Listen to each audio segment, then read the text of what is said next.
Hi everyone, welcome back to Sunshine Soap and Candle Company. Today I'm going to be sharing with you how to make another liquid soap or body wash. In June I posted a surfactant based shower gel using wildflowers and honey, and you all seem to really like that video, but since I posted that one I've been getting lots of requests to show you how to make a hot process or a potassium hydroxide type of this body wash using wildflowers and honey. So the main difference between this soap that we're going to be making today and the shower gel that we made in June is that this one is going to be a combination of fats, oils, and hard oils, and potassium hydroxide lye. In the video that I posted in June, it's a surfactant-based recipe, so we use a combination of solid surfactants and liquid surfactants to come up with that. And a lot of you wanted to see some oil in the recipe, and this is going to be a great way to add some skin-loving oils, and I think I've come up with a formula that you're really going to like. So in this video today, I'm going to be showing you a full step-by-step visual tutorial of my process and how to make this soap step-by-step. And if you want the full written recipe plus tutorial, please head on over to my Patreon campaign where you can unlock this recipe plus 2 full years of archive recipes for just a small $5 pledge. In addition to weekly tutorial and recipes on my Patreon campaign, there's so much to take advantage of. I do live monthly classes, and the next class is coming up on August 15th, where I'm going to be teaching you how to make soap cupcakes out of cold processed soap. So if you're interested in my classes or anything else that my Patreon campaign offers, just go ahead and click the link in the description box. It'll take you right over to my campaign and you can check it all out. And please remember, if you like this video and you like this content, please remember to give this video a thumbs up, leave a comment below, share this video with a friend, and please consider subscribing to my channel. That all really helps my channel analytics. It helps direct traffic to my channel, and it helps me bring you the type of content that you like to see. All right, let's get started. Okay, so the first thing we're going to be doing today for this recipe is we're going to be infusing some sunflower oil for this recipe with some dried flowers. So the flowers that we're using are on the bottom. We have some dandelion, then we have some chamomile, and some calendula on the top. These flowers in particular are known for their anti-inflammatory and anti-redness and their calming properties. In hair care too, we see dandelion being used for strengthening and things like that, and shine. So all of these are very skin loving, which is why I chose them for this recipe. Now, sunflower oil is one of the oils that we're using for this recipe, but we're using quite a bit of it, so I thought it would be a good oil to use since we'll get a bigger amount of infused oil in the recipe. So here's how I'm going to do this. I'm going to go ahead and weigh off a little bit more than what I need for the actual recipe, because we are going to lose a little bit of the infusion just to the dried petals. So I'm going to be pouring off more than I need. Okay.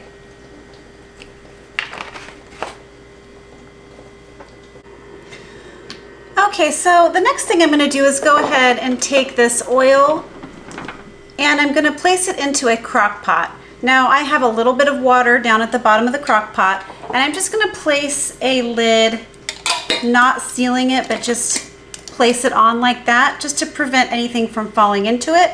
I've got my crock pot turned on high, and I'm just going to go ahead and slowly warm my oils like this for 2 hours. The longer you infuse your oils, the more of an infusion you're going to get. But I'm going to go for a 2-hour infusion, and again, my water's sitting on high heat, and the water temperature is about 110 degrees, which is actually perfect. So we're just going to keep it right at that level, and we're going to infuse the oils for 2 hours. And then I'm going to strain out my flower petals, and we'll move on to the next step. Okay, the oil has been infusing now for a little over 2 hours, and we're ready to go ahead and strain off the sunflower oil into my already measured out coconut oil, castor oil, and olive oil. So we're going to go ahead and just weigh out what we need for this recipe. I did put a nylon sock over the top of it to help me just strain out just the oils, and it'll catch all that botanical matter. and we won't have any flour parts or bits in the actual soap. Okay, that was the perfect amount. So as you see, I just have those flours left over. And the next thing I'm going to do is go ahead and place all these oils into my crock pot that's already turned on. So I'm going to go ahead and get this out of the way. So this is a hot process recipe. So what that means is this soap is going to need to cook. And so we also need to make sure we're adding the lye solution into this oil at a fairly high temperature. So we want to go ahead and get that coconut oil that's still solidified, completely melted down. And I'm going to go ahead and get my lye and water solution prepared. And then I'll bring you right back when we're ready for the next step. Okay, so my oils are now melted down and I have my potassium hydroxide lye and water all mixed up here. And if you would like to see the full process of how to combine your water and potassium hydroxide, go ahead and check out my other 2 hot process shower gel videos. In the orange turmeric body wash, I show you that process, and I'll put the link in the description box. So the first thing we're going to do here for this phase is we're going to go ahead and pour in the water and lye solution. And you're going to see it start to emulsify right away. Now I'm going to go ahead and use the stick blender so that we reach trace with this. And you have to be very careful with this type of recipe. You want to make sure you have plenty of headspace and you're using a big crock pot. This is a 7-quart crock pot. And what happens is when you're mixing up the soap with the immersion blender, it can expand, especially as it starts to warm up, and it can expand and it can poof or souffle out over the top. So make sure if you are seeing that happen that you take the stick blender out right away and remove it from the heat and stir it down. But what we're going to do is we're going to stick blend this on low to medium until we reach trace, but we're going to alternate stick blending and hand stirring until we get a nice thick trace, and I'll show you what that looks like. So this is going to go through several phases. It's going to get, I'll try and stop and show you each phase as we go along, but right now it's just a very, very light trace, and I'm just alternating stick blending and hand stirring. So I'll bring you back to show you what the next phase looks like when I get there. Okay, so we've been alternating between stirring and stick blending for several minutes now. This one has a lot of soft oils in it, so it's going to take a long time to reach that consistency that we need before we start cooking this. And right now we're at a very thick trace. Some soap makers call this like the applesauce or the mashed potato phase because that's kind of what it resembles in thickness. We are going to continue to stick blend and stir until this turns from a very white opaque to something more translucent and sticky. So I'll bring you back when we've reached that point.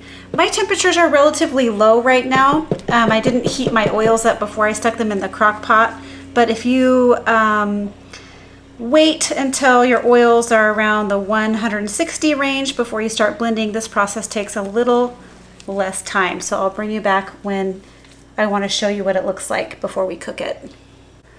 Okay, so this is what you're going for when you're ready to put the lid on and cook it for 3 hours. So I let it get up to about 160 without any more stirring or stick blending, and then I came back and did one last stick blend, put the lid on it, and came back about 5 minutes later, and this is what we're looking at. Now it'll be this thick and sticky paste, and we have to cook this paste for 3 hours to get it to a neutral state. So I'm going to go ahead and pop the lid on this, and then you just want to make sure you come in every half an hour or so and give this soap a stir. Okay, just want to give you a quick close-up here before I put the lid on. So this paste is going to go a more golden and translucent color as it cooks. And so what I'll probably do is bring you back and show you what it looks like after the cook, and then we'll move on to the next phases. All right, everybody, it is the next day, and this is what the soap paste looks like after it cooks for 3 hours. It just becomes translucent and it gets a beautiful golden amber color to it.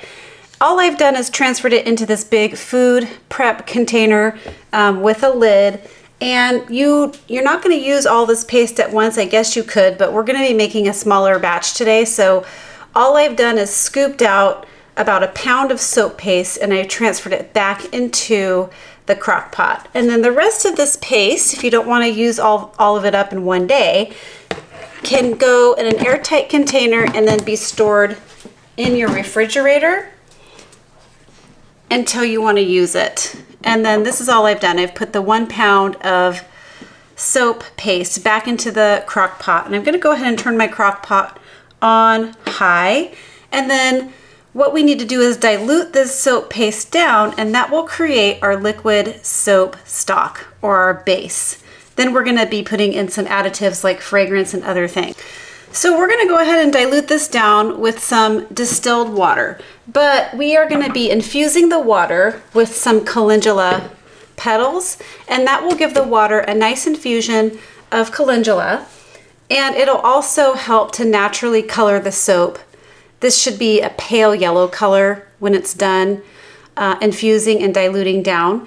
So we're not going to be adding any additional color to this soap, and all I've done is I have these little bath tea bags that I got from Nature's Garden, and I just stuffed them with dried calendula. I'm going to drop them into the distilled water, and then I'm going to go ahead and microwave this for a few minutes to make a nice hot tea, and then we're going to be pouring it over the top of the soap stock to dilute it.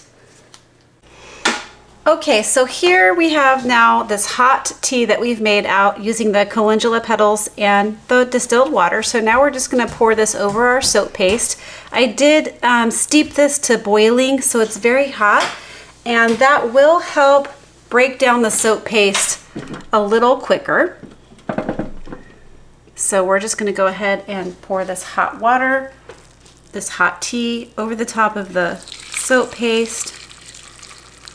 Now, depending on what your soap is made out of, kind of depends on how fast this will dilute down, and that the stock will get, or the soap paste will get completely dissolved into the liquid. So this may take a little bit of time here. This does take longer than a soap paste that's high in coconut oil. But we did pour hot water over the top, and we have the crock pot on. So it is getting heat from the crock pot. So we are just going to go ahead and pop the lid on and allow this to dilute. And I will bring you back when we have our completely diluted soap paste and we're ready to start putting in some additives. Okay, so this has been diluting down now and dissolving for about an hour, maybe a little bit longer. So it's not completely, you can see little bits of soap paste are still in there, but what we're going to do, this will continue to dissolve, is we're going to go ahead and add in a little bit of a 20% citric acid solution. This is just citric acid and distilled water, and this is going to help neutralize the soap paste a little bit, and you may see this turn white when it turns in and a little chunky. There we go. But it dissolves in just a few minutes of stirring. And I've already done a clarity test on this soap just to make sure that it had become neutral after we did the cook. And if you'd like to see what that looks like, you can check out my other shower gel making videos where we use the potassium hydroxide and make a paste. I have a shower gel recipe, and in that video I show you how to check for clarity, but the citric acid just further neutralizes and brings the pH down just a little bit. in this soap. So I'm going to continue to stir until the citric acid is completely dissolved, and then I'm going to transfer it to another container and show you what additives and things we're going to be putting in here next. Okay, so the citric acid is now all dissolved into our soap stock, and as you can see, I transferred it to a new container, and the soap stock is this gorgeous golden amber color, and that is from our lovely floral infusion. So the next thing we are going to do here is just go ahead and weigh out the additives, and then we're going to place it into the soap. So the additives we are using today, I'll explain to you why we're using each one as I weigh it out. So the first thing I'm going to be weighing out in here is some glycerin. And we're using glycerin to, actually this helps with soap clarity, but we are probably going to be not so concerned with clarity here, but this is also helpful in your lather, boosting lather and silky long-lasting bubbles. And it also draws moisture to your skin because it's a humectant. So glycerin, vegetable glycerin, is a really nice thing to add. And then to the glycerin, we're going to be adding in some honey. Honey is also a very powerful humectant, and it's going to help with lather. It's going to make the soap viscosity just slightly. It's going to help slightly with viscosity, but it's a natural antibacterial and a very good humectant. And then to this, we're going to be adding in some dandelion extract. Now this is a water-soluble product I got at Wholesale Supplies Plus, and we're just adding a little bit more of the floral infusion by using the dandelion extract. Dandelion is really good for the skin. It helps with inflammation, redness. So we're going to go ahead and add in our dandelion extract. And then we're also going to be adding in some fragrance. Now this soap has a very like herbal tea kind of smell, almost like chamomile from the tea that we made out of the water. You don't really have to add any fragrance if you don't want. However, I am going to be adding in this really nice one called Pure Honey. And it's by Bramble Berry. And it's got a really nice, very true honey smell, but it also has a real nice light and floral note to it. So I thought that would go really good with the flowers and the honey that are in this soap. So we are going to stop. Well, actually, I'm going to add in a preservative to this as well. Normally, I would say with this type of soap, it does not need a preservative because the pH is high enough to ward off any bacteria. However, because we did make a tea and we are using tea water for the liquid in this recipe, I just want to make sure we're being on the extra safe side, because I know like herbal waters and things like that have a tendency to grow bacteria. So we're going to go ahead and add in a little bit of a preservative here, and then I'm going to mix it into the soap. Now we may see a difference with this soap stock once we add in the fragrance oil. Fragrance oils can do funny things to liquid soap. It can make it go water thin. It can make it go really thick and goopy. It can turn the soap a cloudy color. So we're going to just watch this process happen in real time. This soap is still warm. Let me go ahead and take a quick temperature read. It is sitting at right around 91 degrees. So, and I was going to say the viscosity is already pretty good for not adding any thickeners. So I really hope this fragrance oil doesn't thin out the soap. Okay, as you can see right away, we are getting some clouding, and a lot of times within a few minutes that will dissipate and just go away completely.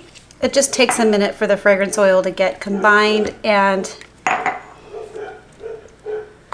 mixed in, and sometimes right away it will go cloudy and then it will go back to clear. So I kind of like to add it in when it's not really at room temperature, because that process of going back to clear seems to go faster if you can add everything in when it's a little still on the warm side.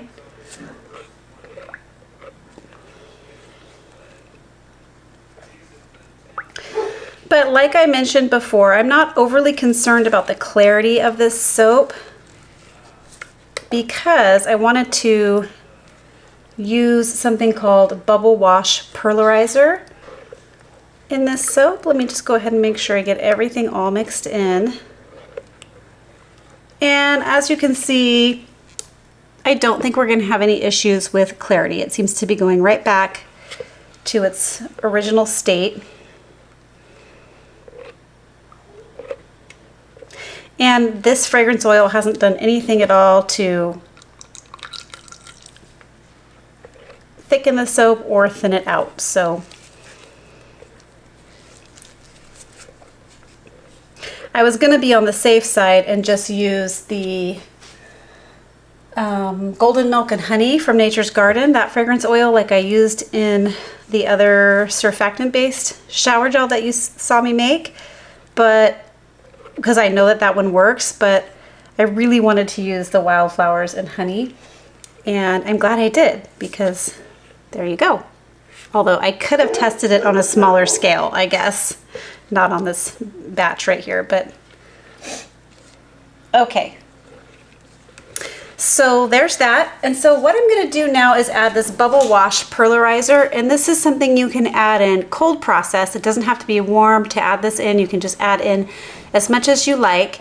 And what it's going to do is it's going to create a pearlescent effect in the soap. A lot of you guys have been asking me about adding mica to liquid soap, and that's just not something that I think works very well, because when you add it into products like this, it tends to just kind of, it dissipates, but then it tends to kind of sink to the bottom.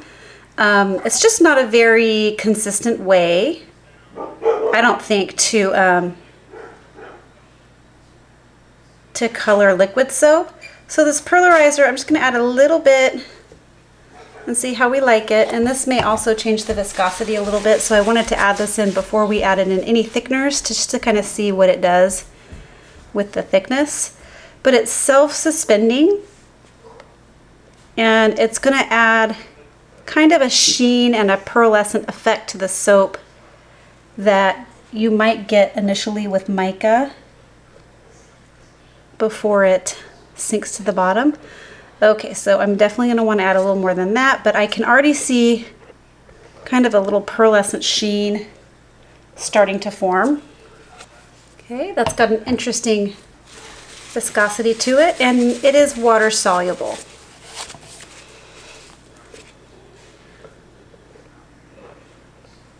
Okay, and that's about, I think, all I'm going to add. Let me get this combined and then I'll make a decision. Ooh, that's really pretty. So it's a lot like shampoos when you see this, and I can't wait to try this in liquid shampoo, because a lot of times when you use a liquid shampoo, that's the effect it has, that kind of sheen, pearlescent effect. So this is a great product. You can use as much or as little. It does have a usage rate, like not to go over, but I don't think anyone would use the maximum. I think you would have too much if you used the maximum. Wow, well, I just think that's really nice. So what I'm going to do is go ahead and let this soap reach room temperature, and then when it does, we are going to go ahead and thicken up this soap. So I'll be back to show you that process in just a bit. Okay, everybody, we're back. The soap is room temperature, and I just wanted to show you the viscosity of this soap before we add in any thickener. So it has a pretty nice viscosity as is. You could really just leave it. It's got a thinner type viscosity, but would be great for like a body wash, or if you like the feeling of a Castile soap. It does have those type of qualities. It is pretty viscous as is, but I would like it to be a little bit thicker, so I'm going to show you what we're going to do. Some of you are going to be really excited to know that you can thicken this up with a little bit of 20% saltwater solution. So I have here a couple ounces of 20% saltwater solution, and because if you saw my how to thicken a liquid soap video, you saw that salt does not thicken all types of liquid soap, because if it's got a high coconut oil percentage in it, it's just not going to thicken up with soap. Well, this one doesn't have a high coconut oil percentage, so we just need actually a little bit. I really think we're only going to need a little bit. I'm just going to fill this pipette up a little bit, and we're just going to start to thicken it up slowly, because once you get, if it gets too thick, there's no really diluting it without really kind of diluting the soap down too much. So you just want to be careful to add in a little bit at a time, give it a stir, check the viscosity, and then if you want to add a bit more, you can, but you can already see it's starting to thicken up the soap very nicely.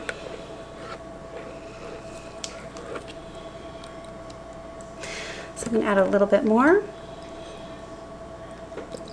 And really, I'm just adding in about 3 milliliters at a time.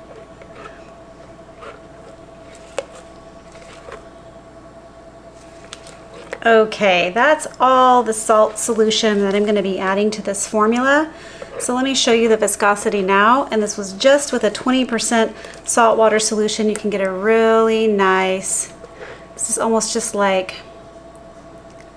honey. You could take it up thicker if you wanted to, but I think this is just a really nice viscosity for a body wash. See how it's just dripping off that spatula? Really, really nicely.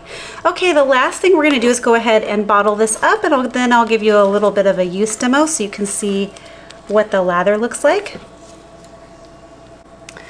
So I have just poured a bit off into this Pyrex that's got a pour pitcher on it, because it's much easier to get it into the containers, and I'm using these 8-ounce bullet bottles from Nature's Garden. These are bullet PET containers. I'm just going to pour that in there.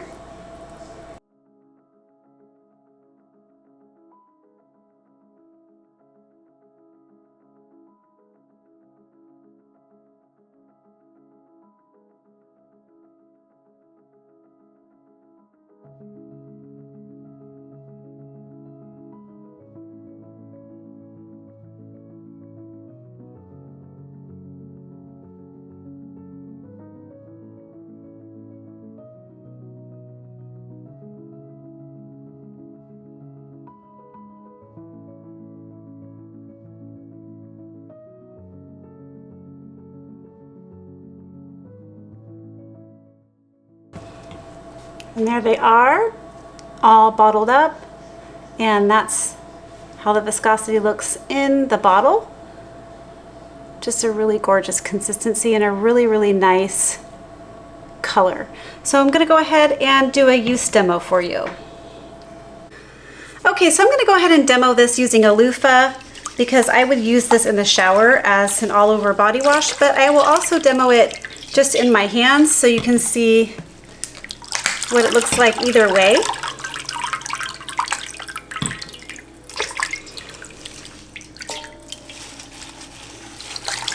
So I just put a little bit on there,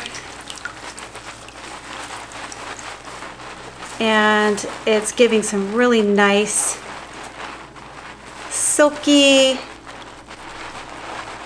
a really good silky kind of dense bubbly lather. Getting some creamy conditioning feeling as well. So I would consider this a really good lather. And with the liquid soap from scratch using the potassium hydroxide method, like I just showed you, the lather will get better as it sequesters for about a week.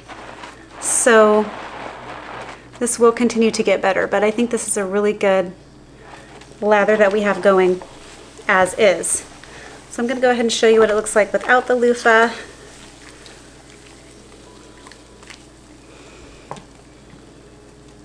I've had some requests for just to show it without the loofah. So this is what it looks like just in my hands. And I still think it's got a really nice, tight, foaming, bubbly, conditioning lather. Very, very pleased. All right, everybody. Well, that concludes this week's video. I hope you really enjoyed it. I hope that I inspired you. If I did, please remember to give this video a thumbs up. Please leave a comment below, share this video with a friend, and consider subscribing to my channel. Thanks for watching. Catch you on the next video. Bye.